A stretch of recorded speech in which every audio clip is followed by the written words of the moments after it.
Então, boa noite, gente. Sejam todos bem-vindos. Gostaria de apresentar o André e a Karina para vocês, falar um pouquinho deles. A Karina é bióloga com mestrado em bioquímica e 10 anos de experiência no processamento de patentes. Ela participa regularmente como especialista em diversos seminários e cursos relacionados à propriedade intelectual, elaboração de patentes e biotecnologia. A Karina também escreveu sua dissertação sobre prospecção tecnológica, além de ter ocupado um cargo de professora convidada na UFRJ. E o André vem trabalhando com patentes pelos últimos 15 anos, incluindo como sócio de alguns dos maiores escritórios do país. Além de cuidar do portfólio de algumas das maiores empresas do mundo, ele também atuou como especialista em diversas ações judiciais, incluindo primeiros casos no Brasil envolvendo patenteabilidade de software e tecnologias essenciais e padrões. Falei tudo certinho? Faltou alguma coisa? Não, é isso aí. Então, sejam bem-vindos, a palavra é de vocês. Eu espero que vocês tenham uma ótima experiência. A gente está super ansioso para saber um pouquinho mais sobre patentes. Tá ótimo, maravilha. Bom, boa noite, pessoal. É um prazer estar com vocês aqui hoje.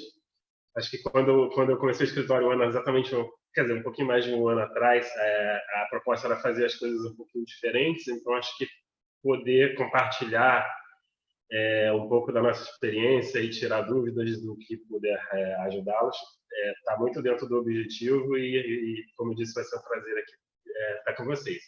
Quando a gente conversou com a Juliana um tempo atrás, por conta desse webinário, a gente pensou um pouquinho em que forma a gente ia tratar um tema tão complexo e abrangente como patentes, de uma forma que fosse um pouquinho mais descontraída. Então, daí que surgiu essa ideia de mitos e verdades sobre patentes, muito por conta do que a gente já ouviu, até mesmo em imprensa, a respeito do tema.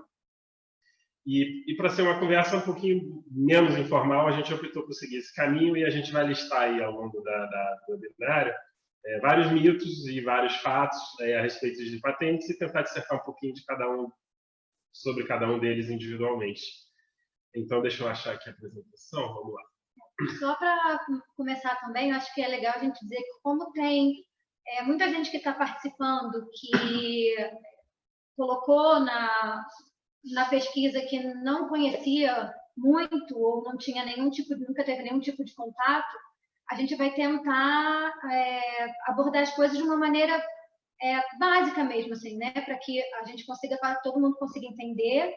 Então, caso alguém já saiba e enfim, a gente pede só que a compreensão para que todo mundo consiga, né, entender tudo que a gente está falando. Então, vamos lá, pessoal. Então, como eu disse, a gente fez a lista aqui de frases que a gente já ouviu ou já viu serem vinculados na imprensa a respeito de patentes. Então, vamos lá. A primeira delas, marca e a patente são registros que garantem essencialmente o mesmo tipo de proteção.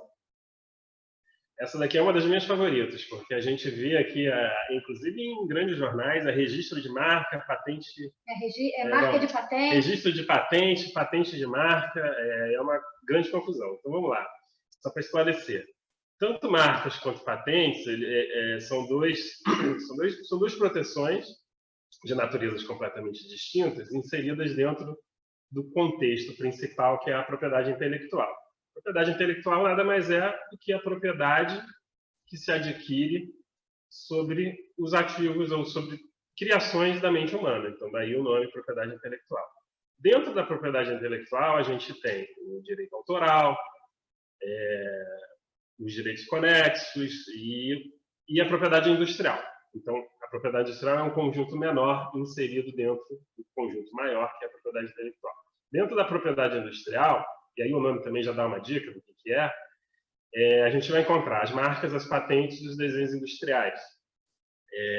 E por que a propriedade industrial? Também é muito simples, porque são criações da mente humana aplicáveis na indústria. Então, elas têm que ter, todas elas, alguma utilidade para a indústria.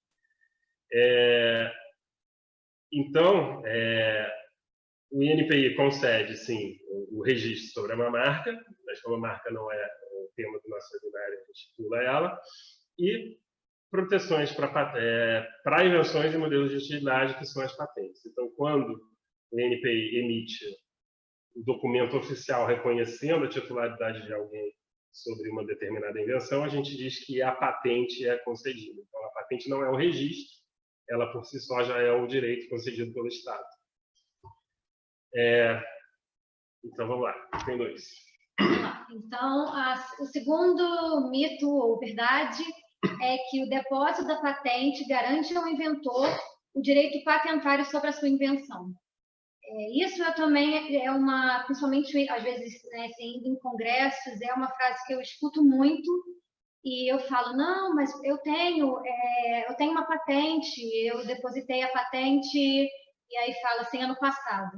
E aí isso já me acende a luz vermelha de pensar, putz, mas depositou ano passado, já tem patente? Então, na verdade,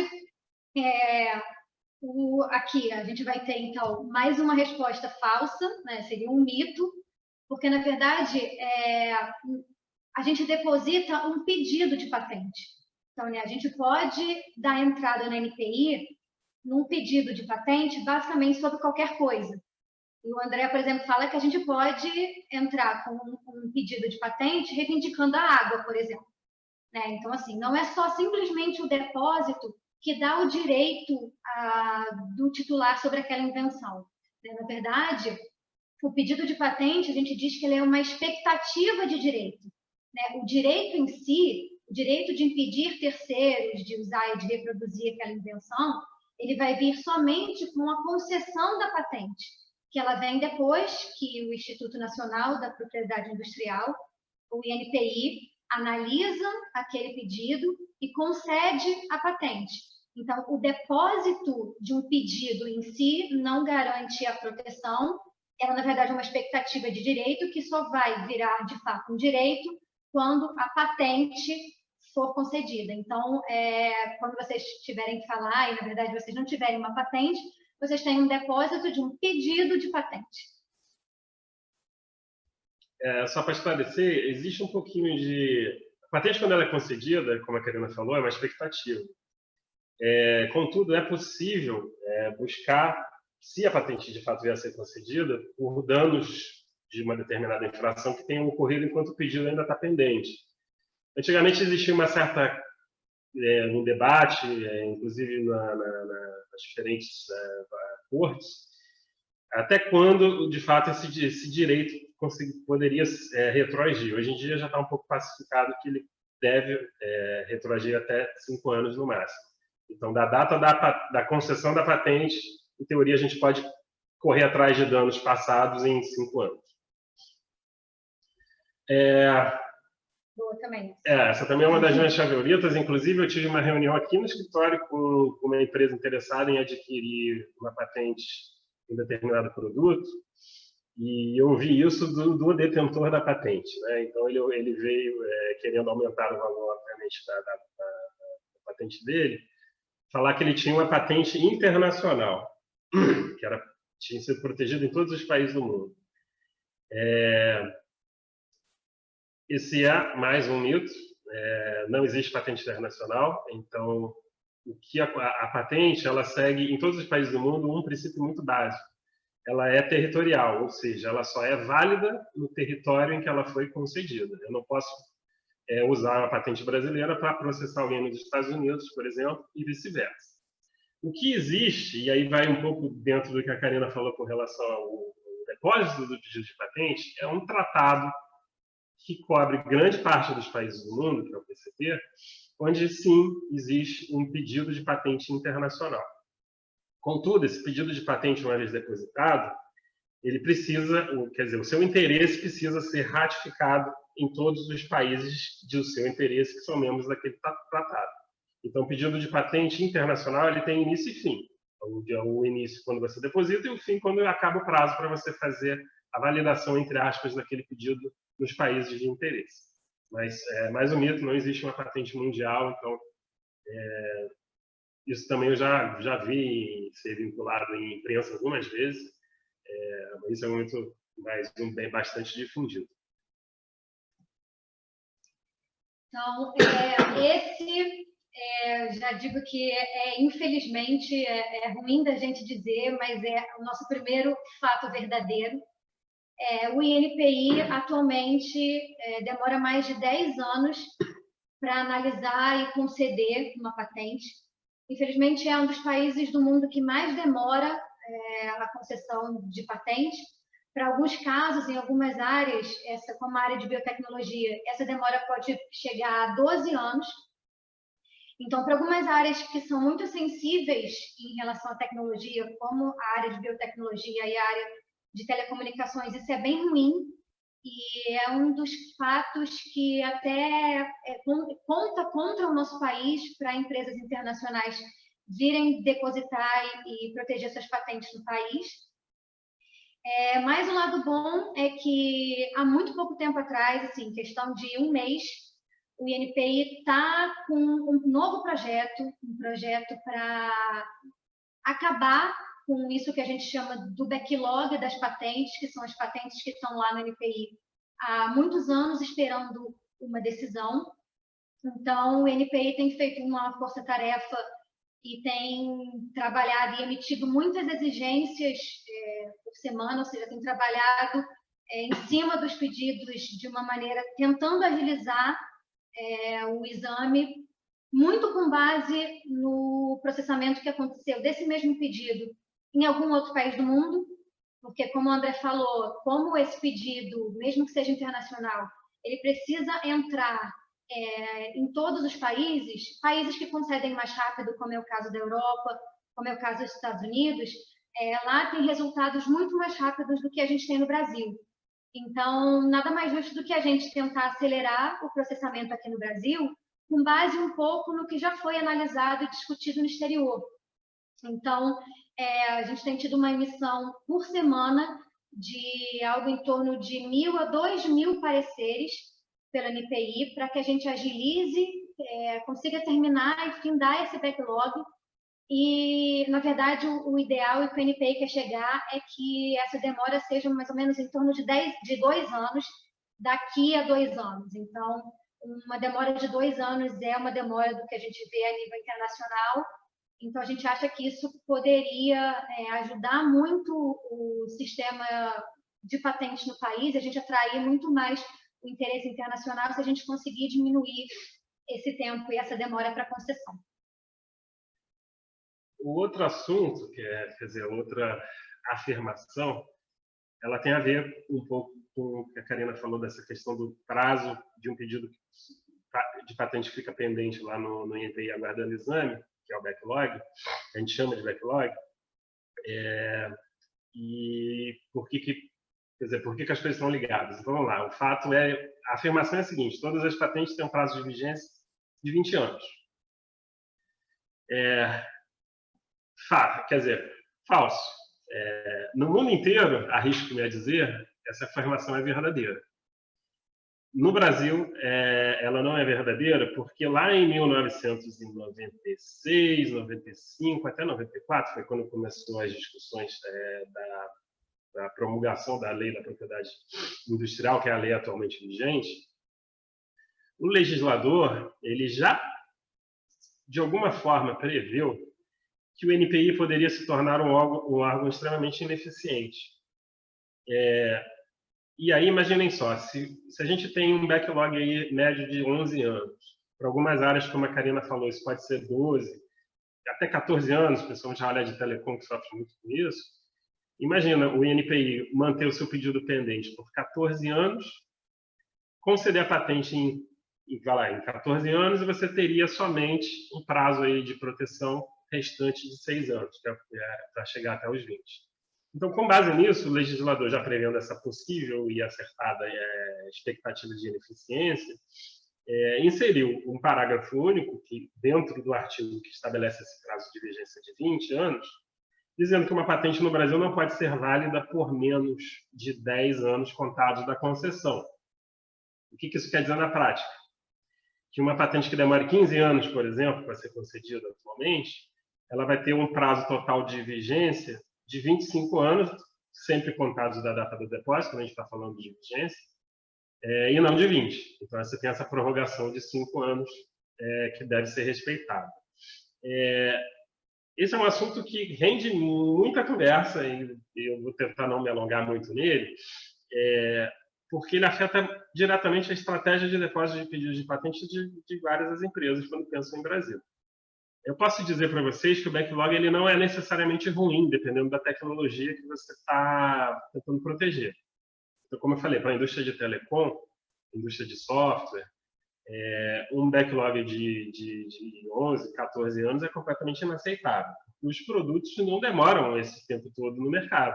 A cada 2, 3 anos você tem um produto que substitui o outro.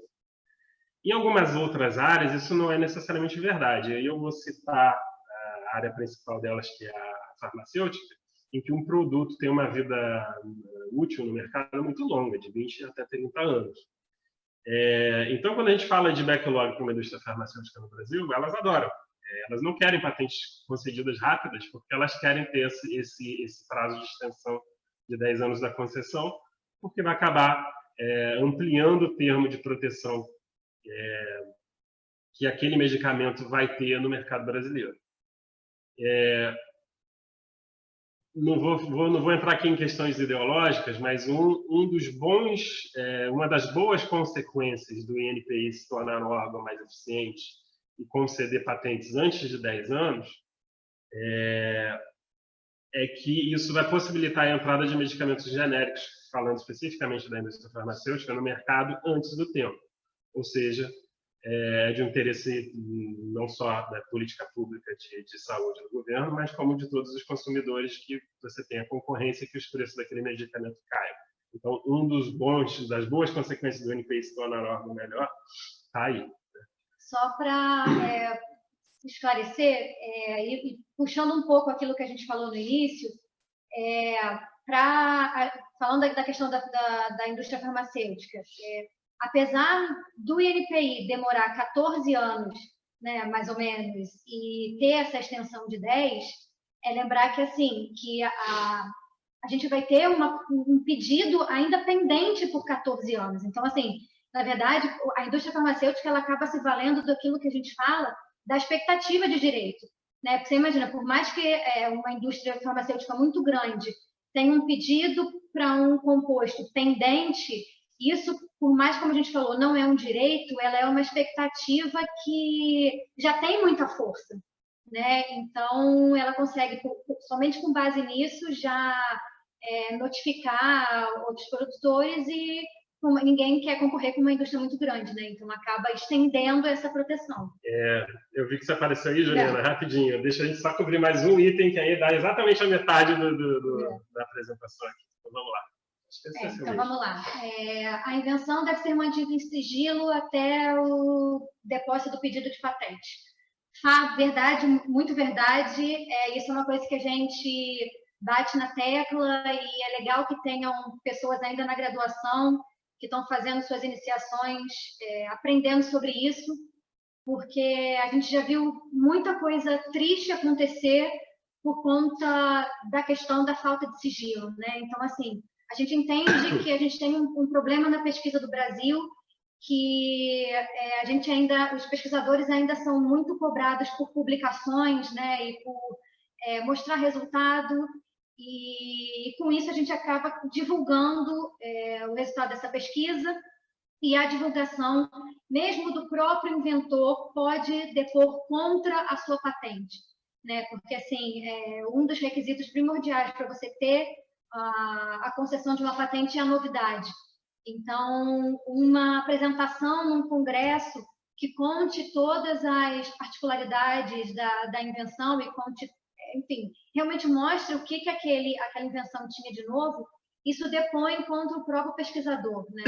Então, assim, uma vez que isso aconteça, a gente tem em lei dizendo que, tendo uma primeira divulgação, o inventor ele tem até um prazo tem até 12 meses para publicar o seu pedido de patente, para que essa divulgação não se torne, como a gente fala, uma anterioridade para o seu próprio pedido de patente. Então, assim, quanto mais rápido a patente for depositada, assim, mas de uma maneira bem fundamentada, ou quanto mais tempo o pedido, aquela invenção for mantida em sigilo, é melhor para um resultado favorável para aquela invenção. E, assim, uma vez depositado o pedido de patente, aí você pode falar com quem for. A gente já atendeu, na semana passada, uma startup, nem era pesquisadores, né? Eles estavam preparando material para submissão para o Canadá para obtenção de recursos, para poder ampliar as atividades da startup. E dentro desse material ele contava já qual era a principal característica do principal produto dessa startup. E aí, no telefone mesmo, a gente conversando, eu falei, olha, você já depositou o pedido? Ele ainda não. Eu falei, bom, então antes de você depositar o pedido, você, por favor, não divulgue nada para absolutamente ninguém. Então, corta essa parte aí do seu material, corre para depositar o pedido lá no NPI e, a partir daí, você está tranquilo, você pode divulgar para quem for as características principais aí do teu produto. Acho que só para reforçar, para a gente terminar esse primeiro bloco, como o André falou, uma vez a patente depositada, não tem problema nenhuma divulgação, porque é o depósito, né, a data de depósito do pedido e não da concessão da patente, é a data de depósito que vira um marco para exame, né? Então, assim, uma vez que aquele lá está depositado e a gente tem a nossa regra que é aquele que o primeiro que depositar, então qualquer pessoa que vier a depositar depois ou qualquer divulgação que seja feita depois do depósito, não tem problema porque ele não vai ser utilizado como anterioridade, né? Quando do exame. Então, acho que com isso a gente chega na metade. Metade. Vamos abrir para a pergunta, então, Jane? Vamos. Eu tenho duas perguntas. Uma pergunta que veio para a gente anterior, que é do Carlos André, e uma outra minha. Eu vou fazer a minha primeiro. Eu queria saber o seguinte, do processo do depósito da patente até a patente ser concedida, quais são as dificuldades que esse inventor vai ter ou o que ele não pode durante esse período de 10, 12, 15 anos? Porque, assim, como é um tempo muito longo e o depósito da patente, após o depósito, você pode fazer divulgação, enfim, você pode andar com a sua pesquisa, né? Afinal, qual é o processo nesse período, nesse meio? Acho que, assim, uma pergunta de que o que você não pode deixar de fazer é acompanhar esse pedido no NPI. Então, é por isso que é bom ter, né, pessoas como nós, que escritórios ajudando e dando suporte, ou o próprio MIT, porque esse pedido ele precisa ser monitorado semanalmente, porque semanalmente o NPI publica qualquer publicação feita pela NPI nunca vai ser diretamente para o inventor. Então, o inventor nunca vai receber um e-mail dizendo, inventor, eu publiquei uma exigência no seu caso. Então, é sempre tudo publicado semanalmente, sempre terça-feira, na revista do INPI, que tem uma infinidade de publicações, então, que é realmente uma caça-palavra ali, que a gente tem que estar sempre monitorando, a gente monitora todos os casos que estão sob nossos cuidados, e o mais importante é que os prazos passam a contar dessa publicação. Então, uma vez perdida a publicação, uma vez que você não respondeu uma exigência, há risco, por exemplo, do seu caso ser arquivado definitivamente, né? Então, outra coisa que não se pode deixar de fazer é pagar a taxa anual, que ela é devida todo ano, independente se ela é um pedido ou se ela é uma patente, a gente tem que pagar a partir do terceiro ano da patente. Então, ela é uma taxa que ela é mais barata enquanto é pedido e ela aumenta depois que for patente. Então, acho que é isso, assim, como, né, não é o depósito de uma patente, ele é o depósito de um pedido, isso pode sofrer muitas exigências por conta do NPI, pessoas podem apresentar argumentos contra a patente, então acho que o que não se pode deixar de fazer é esquecer que o pedido existe. Eu posso acrescentar duas coisas. A primeira, na verdade, é até antes do depósito. Tá? Quando a gente tem a oportunidade de entender um pouco o que o inventor de fato inventa e transforma aquilo num documento, que é um bloco de papel, da melhor forma possível, pensando na proteção, eu acho que aí está o grande valor agregado dessa coisa toda. Um pedido de patente mal feito, quando entra no NPI, eu arrisco-me a dizer que é quase impossível da gente salvar. Então, por uma série de questões que inclusive fazem todo sentido dentro de como o sistema de patente deve operar. Então, a primeira coisa é garantir que o pedido seja bem feito e seja depositado consequentemente no NPI. Passando isso, aí eu já fico um pouco mais tranquilo, porque como a Karina falou, aí passa a ser uma questão um pouquinho mais burocrática, que é acompanhar a publicação, pagar a taxa. Contudo, o INPI é um órgão complicado e a lei brasileira, apesar de ser uma lei boa, ela tem alguns aspectos que não me agradam muito, porque é uma coisa muito punitivista, né? Você pune o usuário por ter esquecido de fazer alguma coisa de forma muito fácil.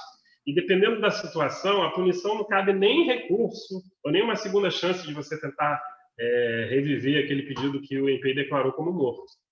Então, apesar de ser um pouquinho burocrático, é extremamente importante. Você tem que acompanhar com muito cuidado, e você toma ações ao longo ali do processo também de uma forma um pouquinho mais estratégica, para evitar alguns gargalos que não é culpa do NPI aí, muitas vezes é culpa da lei, ou até interpretações que foram dadas à lei ao longo de recentes decisões judiciais a respeito do tema. Mas acho que é isso. E uma outra coisa, se falar de patente internacional, né? Assim, eu, pesquisador brasileiro, né? Primeiro, a questão de custos, né? Como é que é o custo de depositar uma patente no Brasil, fora do Brasil? E quais seriam as vantagens para um pesquisador brasileiro, em virtude do tempo que demora no Brasil, né? O que faria um pesquisador brasileiro fazer um depósito de uma patente fora do país? Então, vamos lá. Essa pergunta é ampla, já pensei em várias formas de abordar. Não, fica à vontade. Tá bom, por que você depositaria um pedido no Brasil e fora do Brasil? Fora do Brasil as coisas andam mais rápido, né? Como a Karina falou, o backlog mundial aí está na média de 2 anos, que é o que a gente quer chegar daqui a 2 anos. Então a coisa lá fora anda mais rápido. No Brasil, há forma de acelerar o processo também, né? Então o NPI tem uma série de condições e regras e afins que, dependendo da situação onde você se enquadra, você pode pedir o exame prioritário e ter uma patente concedida em menos de 1 ano, coisa que a gente fez aqui recentemente também. A patente foi concedida literalmente 1 dia antes de completar 1 ano do depósito pedido no Brasil.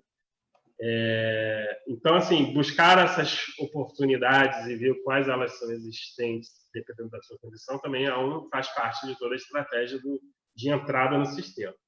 Um pedido de patente por si só, ele já traz algum valor, né? Então, vou pegar o exemplo dessa startup que a gente conversou na semana passada. Foi exigido dele, como condição para iniciar a discussão se ele receberia dinheiro ou não, o depósito de pedido de patente. Se essa patente vai ser concedida daqui a, sei lá, 5, 10, 11 anos, ninguém sabe. Mas o investidor já exigiu daquela startup um certo zelo sobre as criações intelectuais da startup e, por tabela, pediu. Você já tem um pedido de patente depositado para isso? Então, acho que você entrar numa negociação com qualquer pessoa que seja, já um pouco resguardado e protegido, você sempre entra na negociação em uma situação melhor do que você estaria sem aquele pedido depositado. O pedido de patente, também, como a Karina falou, ele é a expectativa de direito. Então, voltando aqui para o exemplo da indústria farmacêutica, eu nunca vi, na história aqui do país, uma indústria genérica lançar um medicamento enquanto o pedido de patente daquele medicamento, que cobria aquele medicamento, ainda estava pendente, ou seja, ele não tinha sido decidido nem analisado. Nem indústrias genéricas, que no Brasil são muito grandes e influentes, correm esse risco, porque elas podem sofrer uma mega ultração de infração depois. Então, bem ou mal, o pedido de patente depositado já é um sinal para potenciais copiadores de, olha, cuidado, porque eu estou aqui com esse pedido já depositado e daqui a um tempo eu posso correr atrás de vocês. Essa é uma outra vantagem. Acaba que a gente vai falar alguns spoilers, talvez, eu até... Não, se você quiser responder melhor depois, tudo bem, André, sem problema. Eu só complementaria com algumas coisas, assim, né? O depósito internacional, né? Assim, o depósito em outros países, ele, na verdade, acaba sendo uma estratégia de mercado, né? Porque, como a gente falou, a proteção ela é regional. Se aquela pessoa vê que a Europa é um mercado onde ele tem competidores e que ele gostaria de tentar proteger, né, impedir terceiros de usar ou comercializar aquela invenção, ele precisa depositar na Europa, ou na China, ou na Argentina, ou em qualquer outro país do mundo. Então, o depósito exterior é, sim, muito caro, não é barato proteger no exterior, né?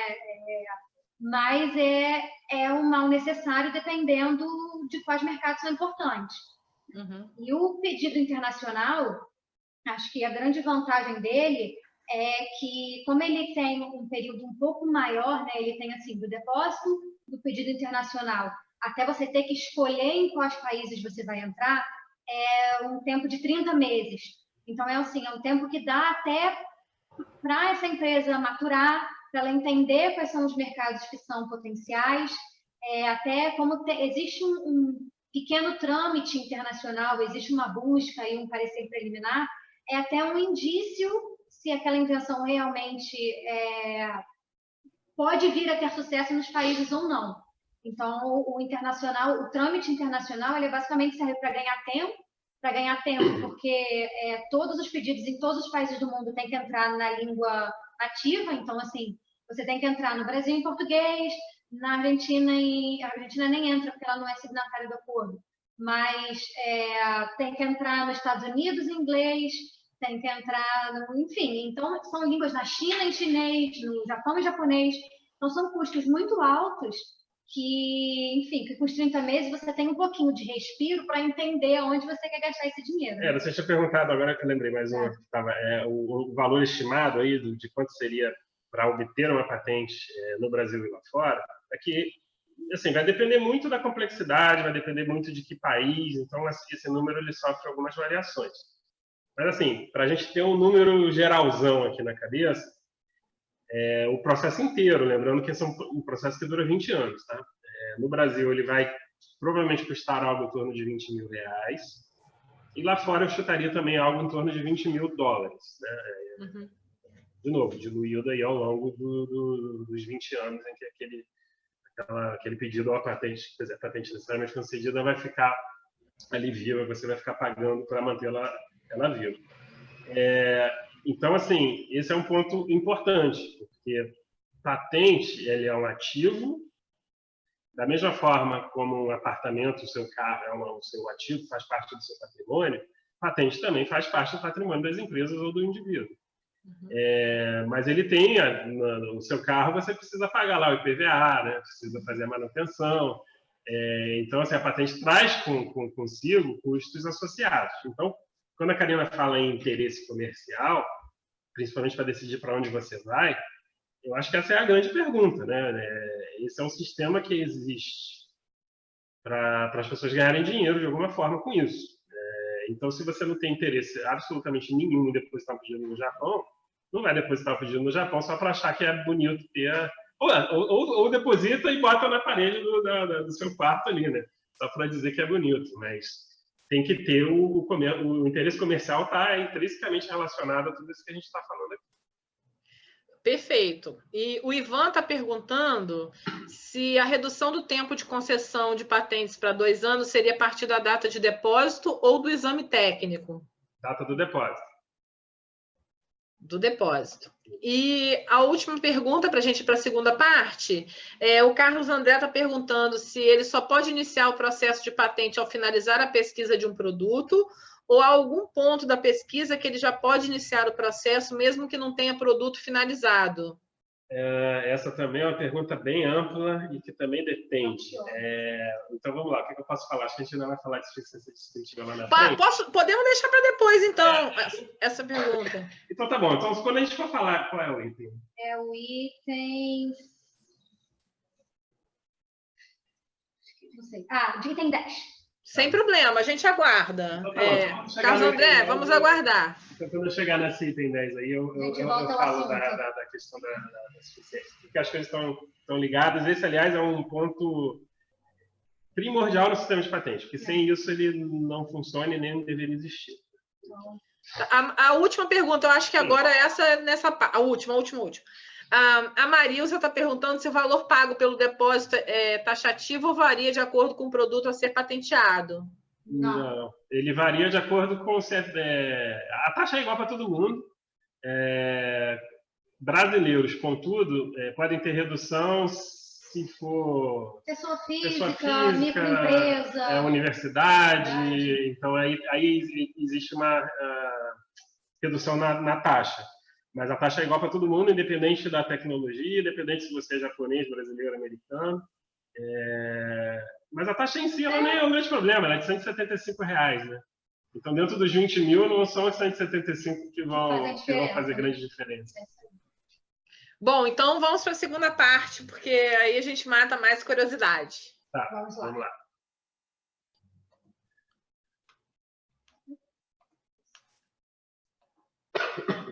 Esse sou eu? Então, tá. Então vamos lá, pessoal. Mais uma afirmação aqui. Qualquer divulgação da invenção, feita por qualquer pessoa em qualquer lugar do mundo, em data anterior ao depósito do pedido de patente, é levada em consideração na análise da novidade. Essa é uma afirmação verdadeira. Então vamos lá. Tirando a parte burocrática de um pedido da vida de um pedido de patente dentro do INPI, em algum momento o exame de mérito daquela invenção ele vai ser iniciado. E o que o examinador do INPI ele faz, essencialmente? Ele vai averiguar alguns requisitos, dentre eles dois que são muito importantes, que é a da novidade e da atividade inventiva. Novidade, ele vai basicamente, aliás, para os dois requisitos, ele precisa antes determinar o que a gente chama de estado da técnica, ou estado da arte, né? Para os pesquisadores, acho que esse é um termo até mais usado, mas para o pessoal de patentes é estado da técnica. Basicamente, ele vai pegar aquela data do depósito lá que a gente falou, que é a partir dali que tudo conta, e ver o que existia antes daquilo. Ele vai, então, fazer o levantamento, a busca de documentos, tudo relacionado àquele tema, daquele pedido de patente, antes da data do depósito. Com base no que ele levantou, ele vai, então, comparar o pedido que você está depositando, a proteção que você está pedindo com base no que já existia. E aí entra a questão da novidade da atividade inventiva. Novidade é basicamente uma análise se o que você está propondo é uma simples cópia do que já tem. E a atividade inventiva, ela é uma análise de o que? Tá bom, o que você propôs não é uma simples cópia do que já tem, mas ele é óbvio, é trivial, ou seja, uma pessoa que tem conhecimento daquela matéria, ela seria levada a propor o que você está propondo de uma forma óbvia e trivial. Essa é a análise da atividade inventiva. Se em uma das duas análises o examinador concluir que não é cópia sim, ou não é cópia, mas é óbvio, ele vai emitir uma exigência primeiro, né, pedindo maiores explicações de você, do depositante a respeito do pedido de patente. Voltando a essa questão aqui da afirmação em si, o estado da técnica para análise de um pedido de patente, ele é literalmente tudo que é divulgado no mundo inteiro. Então, apresentação de um chinês lá na China, em um determinado seminário, que fala exatamente, e revela exatamente aquela matéria que você fez o depósito do pedido de patente no Brasil depois. Se o examinador brasileiro tiver conhecimento daquela divulgação, aquela divulgação vai ser usada assim para matar o teu pedido. Ressaltando um dos pontos que a gente já conversou aqui, não só a questão de ser qualquer divulgação internacional, mas é qualquer divulgação feita por qualquer pessoa. Então, como a Karina falou, a tua própria divulgação feita antes do depósito do pedido de patente, ressalvadas algumas condições, ela também vai ser parte do estado da técnica e, por tabela, usada contra você mesmo quando a análise de mérito foi iniciada depois. Agora a gente vai, são perguntas um pouco mais adentrando a legislação em si. Então, essa afirmação, a legislação brasileira impede que produtos naturais sejam protegidos por patente. Então, para a alegria de alguns, para a tristeza de outros, essa afirmação ela é verdadeira. Na verdade, existe um artigo da lei que ele vai dizer o que para a legislação brasileira não é uma invenção. Ou seja, ela não sendo, na verdade, ela não é patenteável. Então, sendo invenção ou não, aquilo ali não é nem questão de entrar em discussão, porque ela de fato não é patenteável. E os produtos naturais é um dos itens desse artigo da nossa legislação, que fala que qualquer produto ou processo encontrado na natureza ou obtido na natureza não é patenteado. Então, né, no Brasil, qualquer gene, extração de gene, qualquer parte de micro-organismo, qualquer parte de organismo, seja célula, tecido, qualquer parte de planta, ou seja, semente, a planta em si, um animal, seja um animal transgênico, nada disso é patenteado. A única coisa que vai entrar, então, são micro-organismos transgênicos, então, e como transgênico é entendido quando aquele micro-organismo possui uma característica que é totalmente relacionada à intervenção humana e que ele não conseguiria encontrar isso de forma alguma na natureza. Então, por exemplo, uma bactéria com gene produtor de insulina, ela é patenteável porque, enfim, em condições normais, aquela bactéria não seria uma bactéria produtora. E para todos os produtos, todos os processos que ocorrem na natureza, nada disso vai entrar no espectro de proteção por patente no país. Bom, só comentando, essa nem é a grande minha área de expertise, na verdade, a da Karina. Só para também fazer uma ressalva de que assim, processos de extração de produtos naturais são potencialmente patenteáveis e composições compreendendo produtos naturais também são potencialmente patenteáveis, né? Então, essa a limitação que a Karina falou, existem formas aí da gente tentar... Até se a gente pensar, por exemplo, na questão da ovelha Dolly. A ovelha em si, a Dolly, nunca foi patenteada. O que é possível de se patentear é o processo para a obtenção de um animal ou de uma planta transgênica. Isso sim, um processo, ele vai ser consideradas etapas, então essas etapas em si são, né, uma composição, por exemplo, um kit contendo uma sonda, um kit para uma detecção de alguma coisa, um processo para detecção de alguma coisa, isso sim. A sonda em si sendo um simples fragmento de um DNA ou de um RNA, ou de quer que seja, não. Proteínas, as mesmas coisas. Então, não adianta só você pegar por exemplo, pegar um ácido nucleico, né, ou qualquer sequência, colocar uma tag, uma coisa que qualquer pessoa faz. Então, assim, isso a gente estaria num outro esquema, né? Então, assim, ela até não seria um produto natural, mas ela recairia na questão de atividade inventiva. Mas qualquer fragmento de DNA, principalmente fragmentos pequenos, por exemplo, que são muito possivelmente passíveis de estar contidos em qualquer outra sequência, nada disso o NPI vai conceder. Fazendo um paralelo aí à área que eu curto mais, né, que é a parte de software, então, da mesma forma que os produtos naturais não são, em teoria, patenteáveis no Brasil, o software também não. Mas aqui a questão ela é bem mais ampla do que essa simples afirmação. Essa afirmação eu ouço o tempo todo e toda vez que eu ouço alguém falando isso, eu chego a tremer. E aí eu vou me explicar por quê. Então vamos lá. Lembra quando eu falei de propriedade intelectual como sendo um conjunto maior que engloba a propriedade industrial e os direitos autorais, essencialmente? Você escrever um programa de computador não é, do ponto de vista da lei, ou, sei lá, do ponto de vista mais filosófico, uma coisa muito diferente de você escrever um romance. Então, o software, quando a gente fala em proteção e a natureza do software no Brasil, ele é muito mais do direito autoral. Então, o software, como direito autoral, por ser direito autoral, jamais vai ser patenteado. Contudo, o software, o que é o software, na verdade? Na verdade, o código-fonte é uma sequência de instruções que você escreveu no computador. O que o software faz, o que o software transforma, aí a gente entra na área, sim, da propriedade industrial, porque é uma utilidade técnica que é aplicável na indústria. E aí a gente tem exemplos diversos. Na verdade, o entendimento do INPI durante muito tempo ele sempre foi acertado, curiosamente. O INPI, como nunca mudou esse entendimento ao longo dos anos, eu arrisco dizer que o INPI sempre acertou ao longo desses anos todos.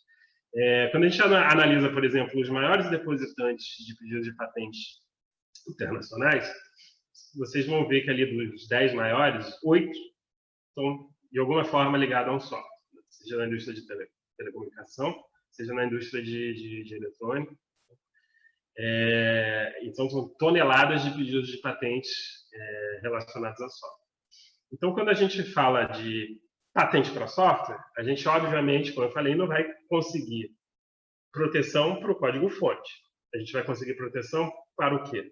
Para o método. Né? O que o software faz? Então, o método de realizar alguma coisa é patenteável? Sim.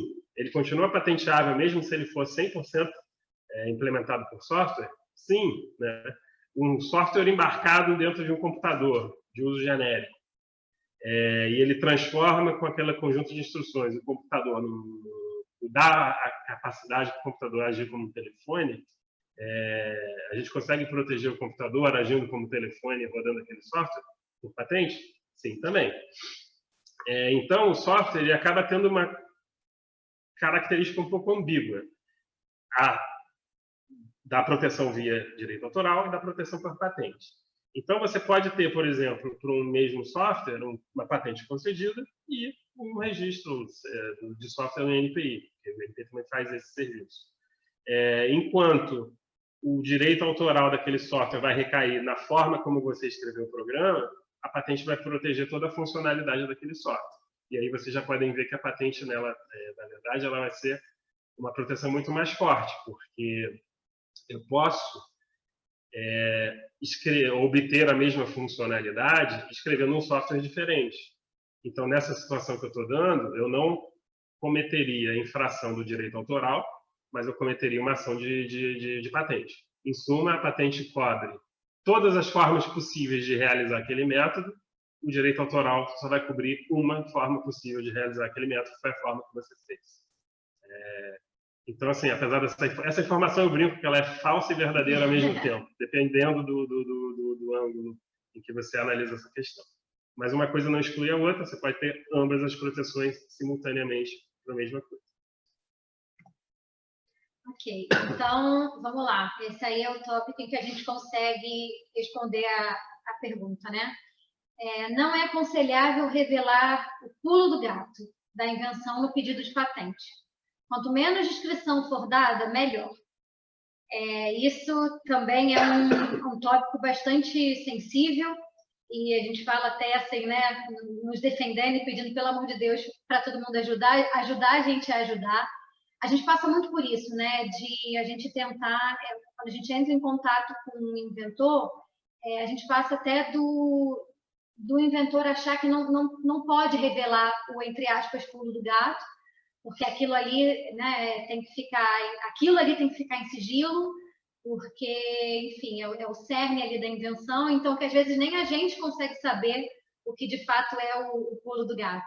Mas, na verdade, é muito essencial, então isso aqui é uma afirmação falsa, é muito essencial que a gente descreva o que é realmente a invenção no pedido de patente.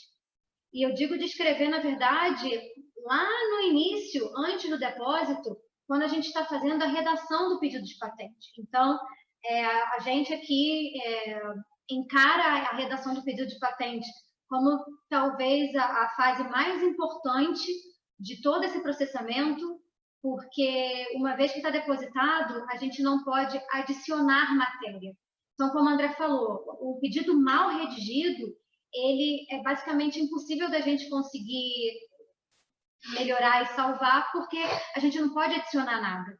Então, assim, tudo que é de descrição, a gente precisa fazer nessa etapa inicial, principalmente porque exige, por mais que não seja que a gente não chame de um requisito de patentabilidade, ele é uma condição, né, na verdade, que é o que a gente chama a suficiência descritiva. Então, o NPI ele vai sim analisar se a sua invenção está suficientemente descrita, ou seja, se lendo o que você descreve no seu pedido de patente, uma pessoa que entende da área ele vai conseguir realizar aquela invenção. Então, sim, é importante você dizer, claro que quando a gente, por exemplo, vamos pensar em faixa de temperatura, né? Claro que a gente não vai dizer que o seu processo funciona e a gente vai lá tentar patentear o processo ocorrendo a uma temperatura de 13,5 graus. A descrição, né, a gente vai tentar, claro, proteger uma faixa, mas uma faixa que faça sentido, não adianta também você tentar proteger de 0 a 1.500 graus, porque, enfim, a gente não vai conseguir mostrar que isso de fato é possível de ser realizado, mas a gente pode botar lá que preferencialmente, e a gente vai diminuindo as faixas, né? Vamos dizer que preferencialmente é de 10 a 15, mas preferencialmente 3,5. Né? Então, a gente realmente, sim, a gente precisa descrever muito bem, e quanto mais descrição a gente der, quanto mais exemplo a gente mostrar, melhor, porque a gente vai conseguir fazer a redação de um pedido mais robusto, a gente vai dar mais suporte para aquilo que a gente vai reivindicar, e como eu falei, a gente não pode adicionar matéria depois. Então, entrando um pouco na pergunta, na resposta da pergunta, sim, a gente poderia tentar fazer um pedido e, dentro do possível, até fazer mais de um pedido dentro de uma mesma invenção, dependendo do que é a invenção, contanto que o que se tenha em mãos seja suficiente, a gente tem uma descrição suficiente, a gente tem exemplo, a gente tenha concretizações do que está sendo, do que se quer proteger. Porque a gente fazer uma redação mal feita simplesmente para tentar proteger parte, mas a gente não ter descrição, a gente basicamente vai estar matando aquela invenção. Então, esse é um requisito, acho que é o que eu mais curto de todos, na verdade. Eu encaro como requisito de patentabilidade, sim, a suficiência descritiva, e tão importante quanto a novidade e a atividade inventiva que a gente comentou antes. E aí eu vou voltar no tempo. Por que o sistema de patentes existe? Ele existe porque ele tem uma função social, no fim das contas. Então, quando se pensou isso lá em 1800 e bolinha, no sistema de patentes, é basicamente o seguinte: a sociedade não tem interesse que um inventor desenvolva alguma coisa útil e vá para o caixão com aquele segredo. E como que você convence aquele inventor a divulgar a invenção dele? A forma que foi pensada lá em 1800 e pouco, e que é o pilar essencial do sistema de patentes, é o seguinte: a sociedade promete para aquele inventor uma contrapartida. Então, faz o seguinte, o inventor: você revela o que você fez, para todo mundo poder usar em algum momento. Em contrapartida, a gente te dá um monopólio temporário, uma exclusividade temporária. Muito simples a ideia, essa é a patente, é um monopólio temporário. Então, em contrapartida daquela divulgação, a sociedade reconhece e concede àquele inventor um monopólio temporário em que, durante daquele período em que só ele vai poder usar os resultados da sua invenção. Então, se você quebra esse requisito de suficiência descritiva, você quebra esse contrato estabelecido entre a sociedade e o inventor. Você deposita um pedido de patente que você não conta nada, você ganha um monopólio temporário para aquilo lá, a patente expira, e no fim das contas, como você não contou, você continua sendo a única pessoa no mundo que consegue reproduzir aquilo lá. Então, tem uma quebra clara aqui do contrato, e é por isso que o requisito de suficiência descritiva existe, por isso que ele é tão importante. Então, depositar um pedido de patente em que você não revela o pulo do gato, não existe, né? Tomara, né, que o NPI faça o trabalho direito e ele não aceite o seu pedido lá na frente pelo falta do requisito de suficiência descritiva. a gente entra também na questão aqui. Então, assim, a partir do princípio em que eu tenho que revelar, será que é sempre interessante eu depositar pedido de patente? Não. Você pode manter em sigilo industrial, se você conseguir, obviamente, aquela invenção pelo prazo que você quiser. O pedido de patente tem início, meio e fim. O sigilo não. Se você conseguir manter ele em sigilo, você literalmente vai a sua vida inteira como sendo a única pessoa que consegue fazer. Então, antes de depositar um pedido de patente, existe aí uma questão filosófica em que você revela ou não, vale a pena ou não, porque uma vez partindo do sistema de patentes, a transparência é o que manda, você tem que revelar o que foi feito. Voltando à pergunta, depende muito do produto, em que fase o produto está. Eu trabalhei já por um tempo com algumas grandes empresas nacionais, que na época já tinha um pouquinho de cuidado com relação a essa questão de patente, e normalmente você está aqui, mais de 90% dos casos, o pedido de patente ele é depositado muito antes de você ter sequer um protótipo daquele produto funcionando, né? Então, como a Karina falou, é suficiente para um pedido de patente uma descrição que possibilite um técnico naquela área que consiga reproduzir aquela matéria depois. Você não precisa ter um protótipo, não precisa ter um produto funcionando para isso. Se o que você colocou no papel é suficiente para responder essa pergunta, tá ok. Na maior parte das vezes, ao longo ali do projeto do produto, o pedido de patente ele é bastante anterior ao lançamento ou até mesmo à prototipagem do produto.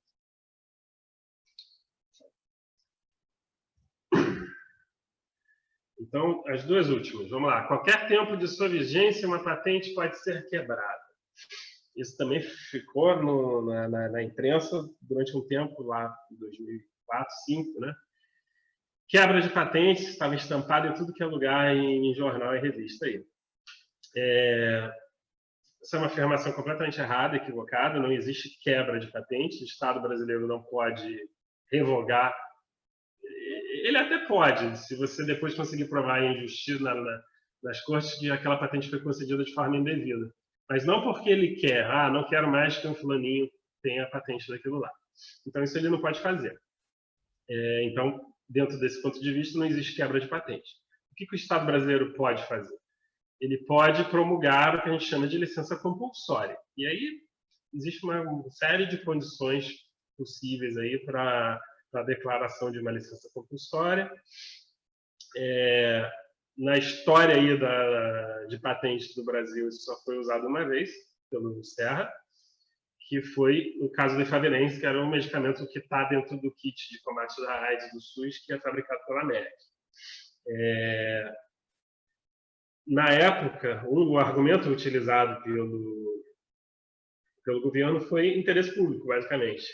E, com base nisso, ele decretou ali uma licença compulsória. Lembrando assim, licença compulsória ela é uma licença. Então, o governo licencia compulsoriamente uma patente para alguém.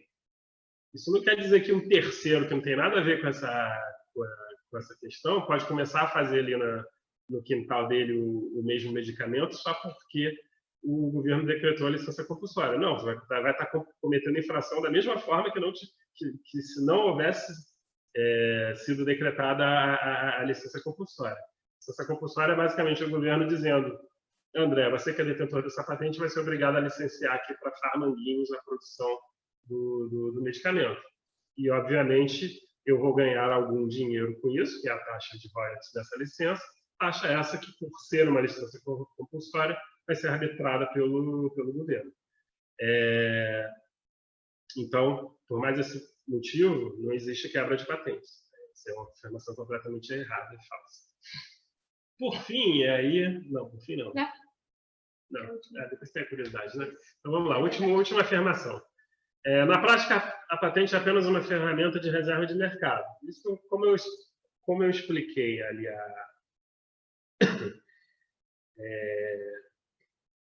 a questão ali do funcionamento do sistema de patentes, sim, é um monopólio temporário, é uma reserva de mercado, porque a gente tem interesse em que isso ocorra de alguma forma. Contudo, essa é a única ou apenas a única ferramenta que existe somente para isso que uma patente serve? Na verdade, não. E eu já dei até um exemplo aí respondendo uma das perguntas, a questão de o quão bom é você já ter um pedido de patente para negociar, por exemplo, a injeção de capital numa empresa. Então, o pedido de patente, todo o simples fato dele existir já é uma vantagem competitiva de algum modo. Patentes, também como eu mencionei em resposta a perguntas anteriores, são ativos de uma empresa ou de uma pessoa. Da mesma forma que o carro, por exemplo, que eu citei, o apartamento. Então, assim como o apartamento, você pode vender uma patente. Você pode alugar uma patente, que é a licença. Então, existem formas diversas de você usar patente para o seu benefício financeiro, que não só guardando aquele mercado específico para você. Particularmente útil no caso em que você é um pequeno inventor, uma pequena empresa e não consegue produzir o suficiente para atender o mercado inteiro. Nesse caso, provavelmente você vai correr atrás de um parceiro interessado na licença da sua patente. Parceiro esse, provavelmente uma grande indústria, que vai conseguir entrar no mercado de uma forma muito mais eficaz que você conseguiria. Outra coisa que eu ia falar que eu esqueci. Deixa eu lembrar agora. Licença, venda, sim. Não está necessariamente ligado a essa frase ou essa afirmação, não. Mas o sistema de patentes ele pode/deve ser usado também. Não necessariamente é um problema para pesquisa, mas para pesquisador de universidade, mas para uma empresa talvez sim. Patentes expiram, como eu falei, né? E uma vez expirado aquilo passa a ser domínio público, a sociedade passa a usar. E patentes são territoriais, elas só valem nos países em que elas, de fato, são válidas. Então, você pode ter tecnologias absolutamente maravilhosas, que por algum motivo do titular, o mercado brasileiro não era o mercado de interesse. A partir do momento que ele perdeu esse prazo para fazer o depósito pedido no Brasil, aquela tecnologia no Brasil é de domínio público no Brasil. Então, quando uma empresa começa a desenvolver um projeto, ao invés de desenvolver um projeto do zero, vale a pena ver o que já existe, o que é de direito de alguém e o que não é, para você não reinventar a roda. Pode ser que exista uma tecnologia que seja ótima, resolva o teu problema, e que por um motivo ou por outro, seja pela patente ter expirado, seja por aquele pedido de patente jamais ter sido depositado no país, aquela tecnologia está de livre uso. Só para a gente vai entrar agora numa curiosidade que o André vai falar, mas só como uma curiosidade também, de todos os pedidos daquele pedido internacional que são anualmente requeridos, menos de 1% daqueles pedidos entram no Brasil. Então, você vê, a gente tem 99% de tecnologias ou possíveis invenções que estão divulgadas, mas que estão basicamente de livre uso no país. Então, a gente tem muita coisa aí para explorar. Foi uma das minhas conclusões até na dissertação e no artigo, é isso. Sim, em biotecnologia, principalmente, a gente tem pouquíssima proteção no país. Então, a gente tem muita coisa aí para pesquisar e para estudar. E dizem também que, assim, que 70% das informações que estão em patente, elas não estão em outro lugar. Então, não adianta a gente pesquisar em artigo, porque está tudo em patente. Então, tem muita coisa, tem muita divulgação, como a gente falou, ela precisa ser divulgada, tem muita coisa para procurar, e sim, é importante, mesmo antes de começar um projeto de iniciação científica, ver se você não está pesquisando alguma coisa que alguém na China já está pesquisando e já encontrou. Né? Vamos lá, último slide. Esse é também um dos meus casos favoritos. Vocês certamente também ouviram essa notícia vinculada aí também na imprensa. José Hélio Nicolai, provavelmente vocês ouviram que esse brasileiro foi o inventor do BINO, né, o sistema de identificador de quem está chamando. Por que esse caso ele quer dizer, eu tenho um pouquinho de afeição a esse caso? Porque eu trabalhei nessa ação, né, nas ações judiciais envolvendo esse caso. E aí o fato é que isso tudo é uma grande mentira, né? Ele não inventou nada, absolutamente nada.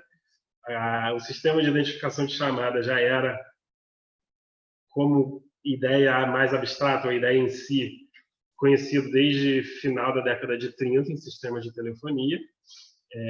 Então, ele de fato tinha uma patente concedida, ele tentou usar essa patente, processar essa patente literalmente enquanto todas as empresas de telefonia e fabricantes de tecnologia no Brasil. Essa informação que perdurou aí na justiça por mais de quase 18 anos, se eu não me engano. E no final, a notícia triste para ele é que a patente foi declarada nula na justiça por falta de, dentro de vários requisitos, o principal, falta de atividade inventiva, ou seja, a justiça considerou o que ele tinha ali conseguido obter proteção era uma simples derivação trivial e óbvia frente ao que já existia em tecnologia conhecida mundial. E a ação de infração ele não acabou perdendo também, né? Então ele acabou, até acho que antes da ação de nulidade, ele perdendo a ação de infração e não conseguindo a declaração de que as pessoas infringiam aquela patente dele antes da decisão da própria ação de nulidade. Então, esse é um caso em que a gente gosta de dizer que é o inventor nacional que inventou o sistema do Dino, e por eu ter tido a chance e a sorte de ter participado e estar envolvido nos detalhes desse caso, toda vez que eu pego isso, inclusive na semana lá de ciência da escola do meu filho, eu lembro que eu vi a foto dele, do Nicolai, lá, como inventor do Dino. Aí eu falei, nossa, vou arrancar isso daqui, né? Essa história é uma grande mentira, no fim das contas. Mas é isso, gente. Então, vamos abrir aí a segunda chamada aí de perguntas. Então, eu agradeço. Acho que vocês tiraram a maioria das nossas dúvidas, né? Porque ficou pouca coisa. Eu vou fazer uma pergunta, não sei se vai ser fácil de responder, mas vocês falaram bastante da redação do processo de patente, né? E eu já vi várias pessoas perdendo, enfim, transferências de tecnologia, ou uma empresa que depois viu aquela patente quis, eu não sei se é comprar a patente, mas existe isso, né? Patentes depositadas, alguém se interessa e comercialmente ela não tinha mais valor, né? Por algum motivo, durante a redação, enfim, aquela patente não, ou aquele depósito de patente não podia ser utilizado. Vocês já ouviram falar nisso, assim? E o que são esses erros mais comuns, ou o que se pode fazer? Claro, procurar um escritório de advocacia fundamental, pelo jeito, porque parecem que os erros são frequentes, né? E eu já vi gente perdendo dinheiro, né? Enfim, Sem dúvida. Eu trabalhei bastante na parte contenciosa, né, no passado, envolvendo patente.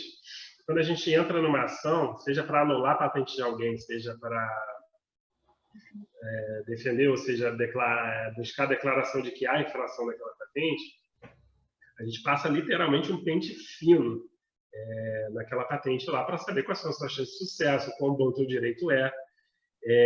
Esse exato mesmo pente fino é passado por qualquer, a não ser que o cara seja maluco e tenha muito dinheiro para gastar, qualquer pessoa que se propõe a licenciar ou comprar a patente de alguém, ela vai fazer exatamente a mesma coisa, né? Então vai levantar a vida pregressa daquela patente para descobrir, primeiro, se ela é boa, depois o quanto ela vale, ou o pedido também, né?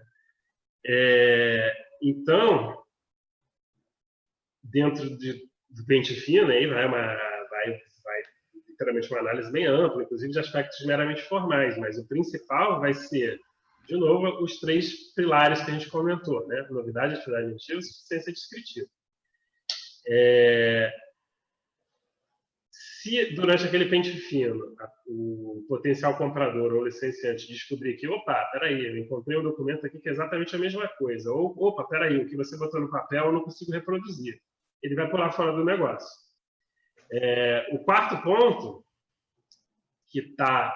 Um pedido de patente ele é composto por 4 grandes partes, que a gente chama de relatório descritivo, que é onde você descreve a invenção, as reivindicações, eu vou pular, as figuras, que basicamente suportam a descrição da invenção, e um resumo, que é basicamente uma ferramenta para busca e indexação depois.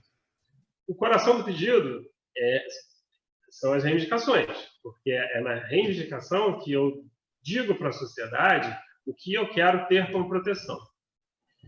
Se você está dizendo para a sociedade que você quer ter como proteção, se o que você quer ter como proteção não corresponde ao que você fez, ou você disse mal, ou seja, você pediu uma proteção muito menor do que você de fato mereceria,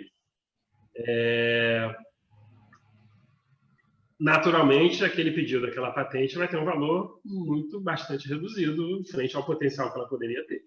Então, além dessa questão de novidade da adventícia descritiva, escrever umas reivindicações de pedido de patente é uma grande arte, porque o jogo aqui, na verdade, é conseguir pedir e obter, no final, obviamente, a maior proteção possível. Se você já parte do início, é como se fosse uma negociação mesmo. Então, se eu já entro na negociação pedindo algo que está errado ou que é pouquinho, o que a sociedade tem interesse? Tá bom, se você pediu isso, é isso que você vai ter. Porque uma vez que lembra que a sociedade ela quer que tudo caia no domínio público para as pessoas usarem, né? Uhum. Então a sociedade não é o bonzinho do outro ponto de vista da negociação aqui, né? Então se você já entra num processo mal feito, mal redigido, é como se entrasse numa negociação de uma forma muito ruim. Então fez uma redação errada que diminuiu demais a proteção que você poderia ter, de modo que qualquer pessoa consiga, que a gente chama de bypassar aquela patente, ou seja, ele vai conseguir usufruir dos benefícios daquela invenção sem necessariamente infringir aquela patente ou potencial patente, um potencial licenciante comprador também vai pular fora desse negócio. Para ele vai ser muito melhor fazer essa via alternativa do que pagar para você algum valor para usar aquela invenção. Então, a recomendação de procurar um profissional assim, vocês, NITs, ou seja lá o que for, né, na hora da redação da patente é fundamental, pelo que eu estou entendendo, né? Fundamental, sim.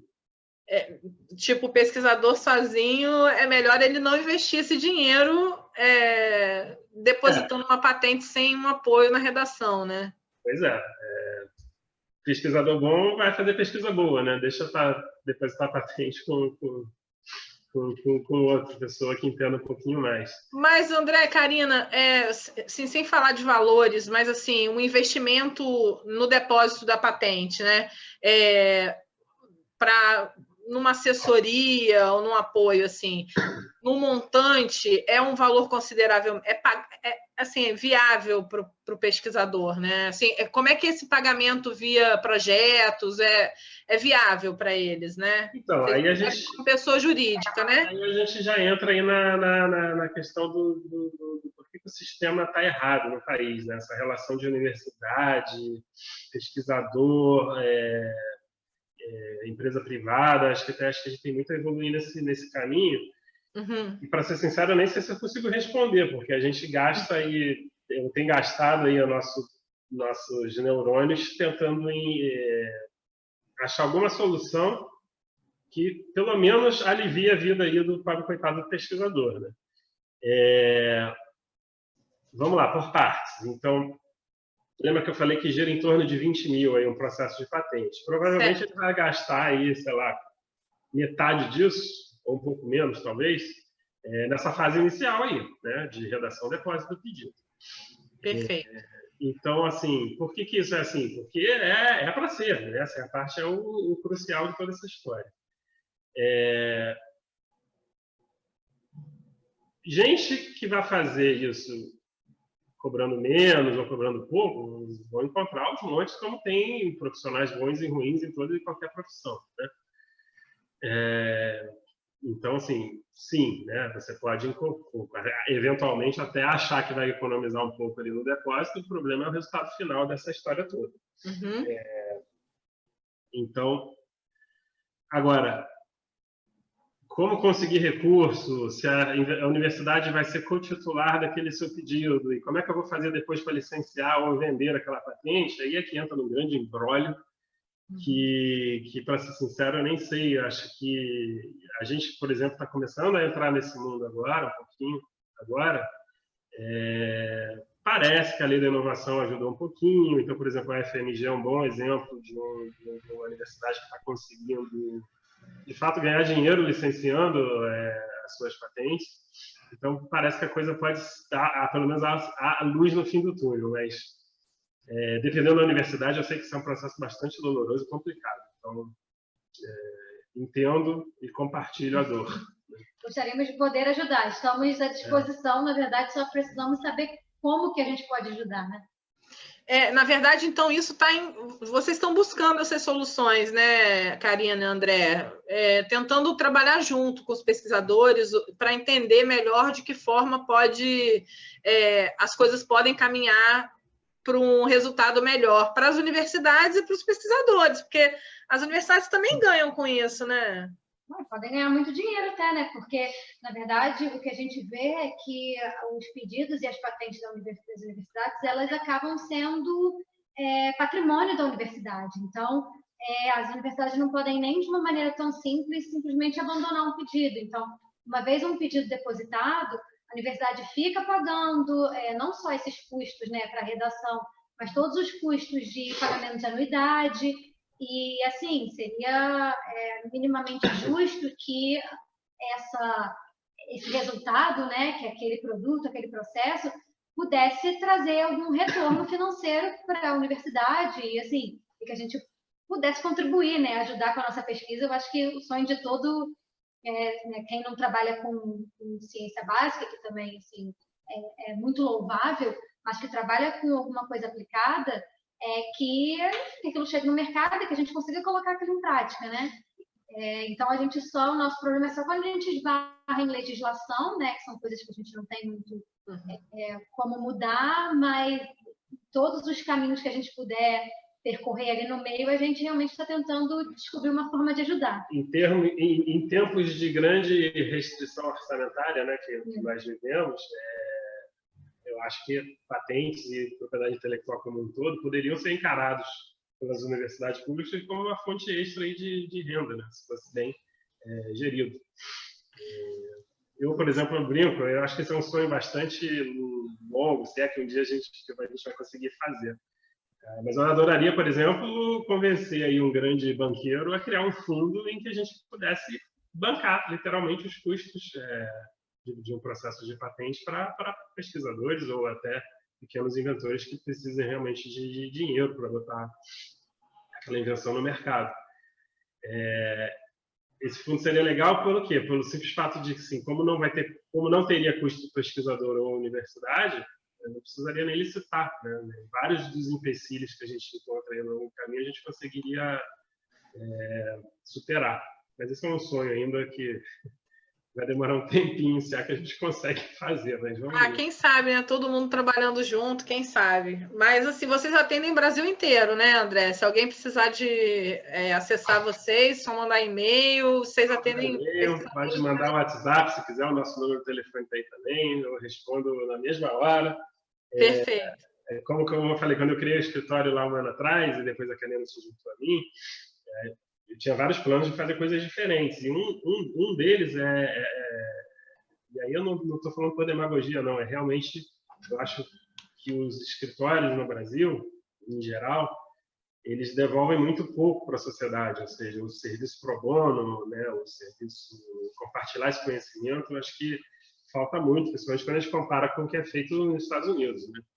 O advogado americano, por exemplo, ele tem a obrigação de dedicar X horas do ano dele para trabalho voluntário, né? Então, assim, podem entrar em contato à vontade, que eu prometo que vocês não vão receber nenhum boleto depois para pagar a consultoria, não. É gratuito mesmo.